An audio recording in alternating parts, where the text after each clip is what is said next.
안녕하세요, 여러분. 혹시 집에서 꿀에 절인 마늘, 이른바 꿀마늘 드셔보신 적 있으신가요? 예전부터 이런 말 많이 들으셨지요? 꿀마늘은 면역력에 좋다. 피곤할 때 먹으면 힘이 난다. 혈액순환에도 좋다더라. 장에도 좋고 몸을 따뜻하게 해준다더라. 이런 이야기를 듣다 보면 꿀마늘이 마치 만능 건강식품처럼 느껴질 때가 있습니다. 그런데 건강정보는 늘 그렇습니다.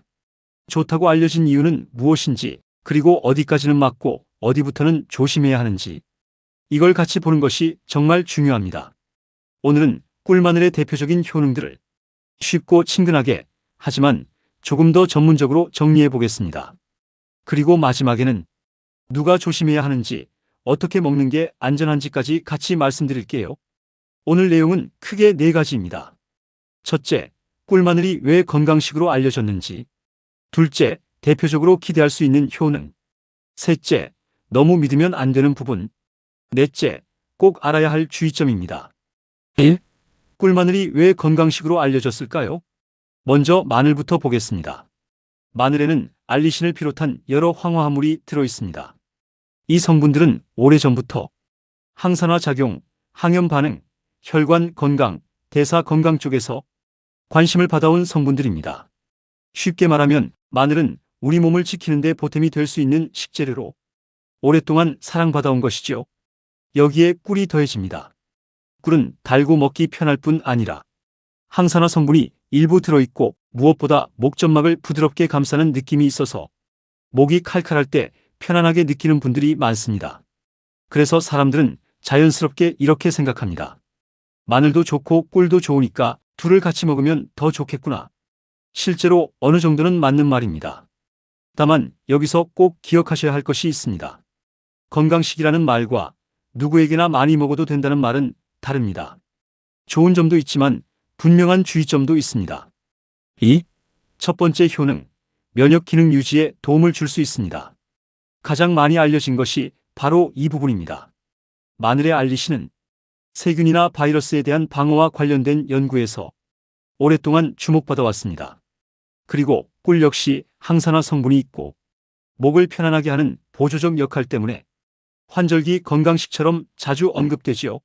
그래서 꿀마늘은 몸이 쉽게 지치고 계절이 바뀔 때 전반적인 컨디션 관리에 도움을 줄 수 있는 식품으로 알려져 있습니다. 쉽게 말하면 몸이 약해지지 않도록 보조적으로 챙기는 음식 정도로 보면 됩니다. 다만 여기서 중요한 점이 있습니다. 꿀마늘이 감기나 호흡기 질환을 직접 예방하거나 치료한다고 단정하면 안 됩니다. 몸 상태를 챙기는 데 도움을 줄 수는 있지만 감염을 막아주는 약은 아닙니다. 기침, 가래, 열, 몸살이 심하면 음식보다 진료가 먼저입니다. 3. 두 번째 효능, 피로 회복과 활력 유지에 보조가 될 수 있습니다. 이 부분도 많이들 궁금해하십니다. 마늘은 몸이 처질 때 챙겨 먹는 식품으로 유명하지요. 알리신이 에너지 대사와 관련해 자주 언급되고 꿀은 당분이 있어서 빠르게 에너지원으로 쓰일 수 있습니다. 그래서 어떤 분들은 꿀마늘 먹으면 기운이 나는 것 같다, 이렇게 느끼기도 합니다. 특히 식사를 거르지는 않았지만 입맛이 없고 몸이 축 처지는 날 아주 소량의 꿀마늘이 몸을 챙긴다는 느낌으로 다가올 수 있습니다. 쉽게 표현하면 마늘은 몸의 엔진을 깨우는 느낌, 꿀은 거기에 약간의 연료를 더하는 느낌이라고 이해하시면 됩니다. 하지만 여기서도 조심할 점이 있습니다. 피로 회복에 도움이 될 수 있다는 것과 피로의 원인을 해결한다는 것은 다릅니다. 계속 피곤하고 무기력하다면 수면 부족, 빈혈, 혈당 문제, 갑상선, 우울감, 영양 불균형 같은 다른 원인이 있는지 봐야 합니다. 4. 세 번째 효능, 혈액순환과 심혈관 건강에 관심을 받습니다. 마늘 이야기를 할 때 빠지지 않는 것이 바로 혈액순환입니다. 알리신은 혈소판 응집, 혈압, 콜레스테롤과 관련된 연구에서 꾸준히 언급되어 왔습니다. 그래서 마늘은 전통적으로 혈관 건강에 좋은 식재료라는 이미지를 가지고 있습니다. 손발이 차거나 혈액순환이 걱정되거나 중년 이후 혈관 건강을 신경 쓰는 분들께 마늘이 자주 추천되는 이유도 여기에 있습니다. 다만 여기서 꼭 말씀드릴 부분이 있습니다. 꿀마늘이 혈관약을 대신하는 것은 아닙니다. 고혈압, 고지혈증, 심장질환이 있는 분은 약과 식습관, 운동, 체중 관리가 기본이고 꿀마늘은 어디까지나 식단의 한 부분일 뿐입니다. 또 마늘은 혈액응고와 관련된 약을 드시는 분에게 주의가 필요한 식품이기도 해서 무조건 순환에 좋다만 강조하면 안 됩니다. 5. 네 번째 효능, 장 건강과 소화 기능에 보조가 될 수 있습니다. 꿀은 장내 유익균의 먹이가 되는 성분 때문에 프리바이오틱스 관점에서 이야기되기도 합니다.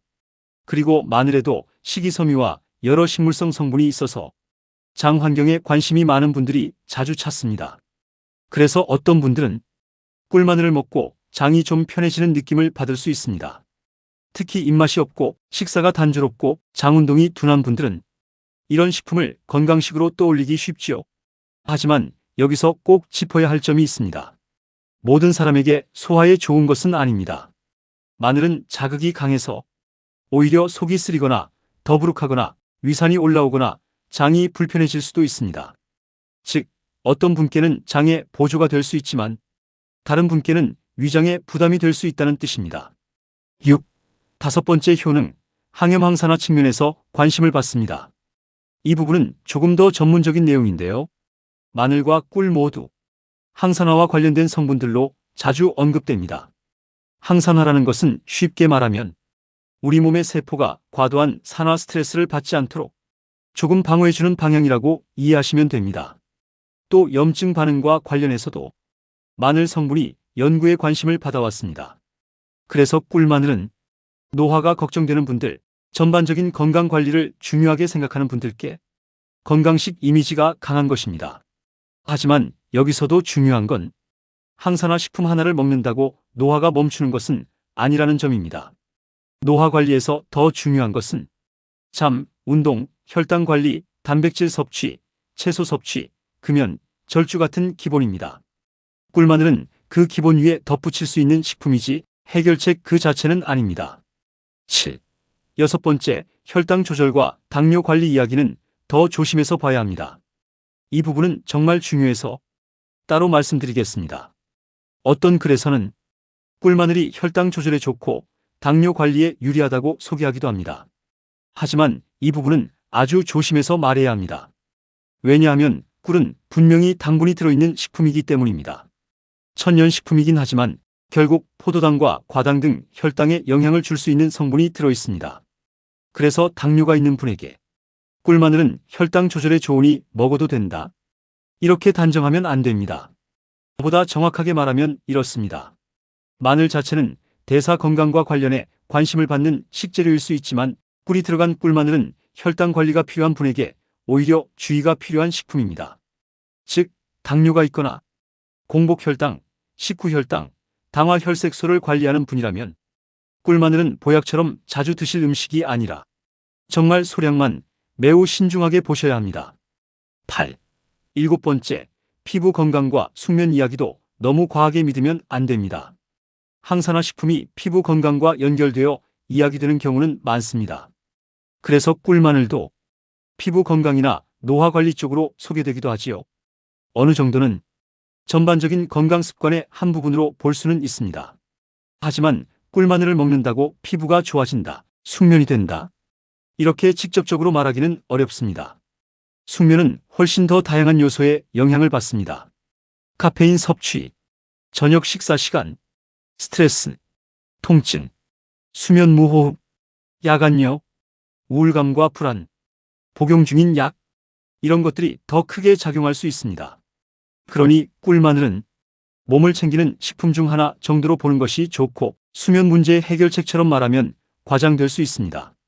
9. 그렇다면 꿀마늘, 어떤 사람이 조심해야 할까요? 이제 꼭 알아야 할 주의점입니다. 1. 당뇨가 있거나 혈당 관리가 필요한 분, 가장 먼저 조심하셔야 합니다. 꿀은 분명한 당분 공급원이기 때문에 건강식이라는 이유로 안심하면 안 됩니다. 이 위염, 속쓰림, 역류성 식도염이 있는 분, 마늘은 자극이 강합니다. 그래서 속이 쓰리거나 신물이 올라오는 분은 오히려 불편해질 수 있습니다. 삼항응고제, 항혈소판제 등 혈액응고 관련 약을 드시는 분, 마늘은 혈소판 기능과 관련해 주의가 언급되기도 하므로 꾸준히 많이 드시기 전에는 상담이 필요할 수 있습니다. 사기침, 가래, 열, 목 통증이 오래 가는 분, 꿀마늘로 버티지 마시고 원인을 확인하는 것이 먼저입니다. 5. 건강식이라고 해서 양이 자꾸 늘어나는 분, 이런 분들도 조심하셔야 합니다. 꿀이 들어간 음식은 자칫하면 당분 섭취가 계속 쌓일 수 있습니다. 10. 비교적 안전하게 먹으려면 어떻게 해야 할까요? 첫째, 양을 아주 작게 정하세요. 티스푼 기준으로 소량 혹은 마늘 한 알 정도처럼 구체적으로 정하는 게 좋습니다. 둘째, 공복은 피하세요.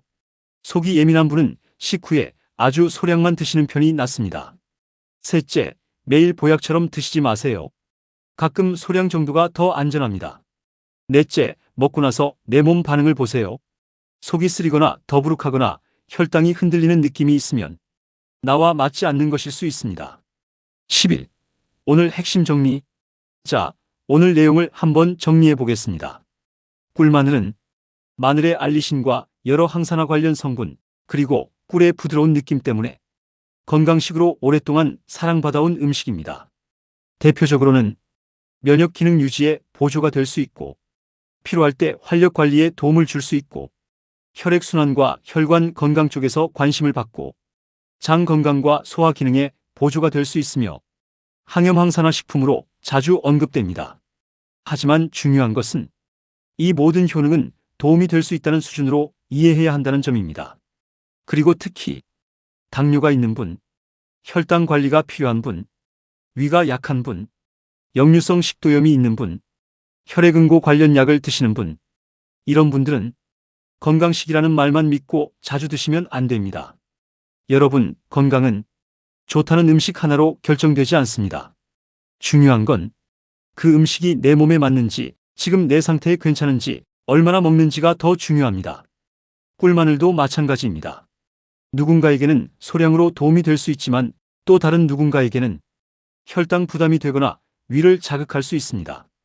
그래서 건강은 무조건 챙겨 먹는 것보다 알고 먹는 것, 그리고 내 몸 반응을 보면서 먹는 것이 더 중요합니다. 감사합니다.